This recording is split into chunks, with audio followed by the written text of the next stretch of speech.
గోధుమ పిండితో ఈజీగా బాదుషాలని ప్రిపేర్ చేసుకుందాము.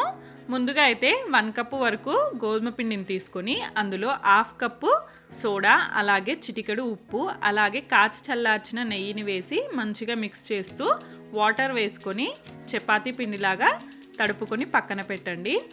నెక్స్ట్ మనం వేరొక బాండి తీసుకొని అందులో 1 కప్పు వరకు చక్కెర, అలాగే 1 కప్పు వరకు వాటర్ని వేసుకొని లేత తీగ పాకం వచ్చేదాకా పాకాన్ని ఉంచి పక్కన పెట్టేసుకోండి. తర్వాత మనం ప్రిపేర్ చేసుకున్న పిండిని ఇలా నేను చూపిస్తున్న విధంగా బాదుషాల్లాగా ప్రిపేర్ చేసుకొని ఆయిల్ అనేది గోరువెచ్చగా ఉన్నప్పుడే మనం బాదుషాలని అందులో వేసేయాలి.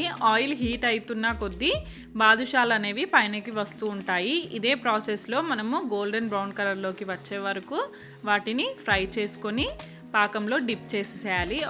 ఒక 1/2 అవర్ ఉంచి తీసేసినట్టయితే మీకు టేస్టీ బాదుషా అయితే రెడీ అయిపోతుంది. ఖచ్చితంగా ట్రై చేసి చూడండి, చాలా బాగా ఉంటాయి.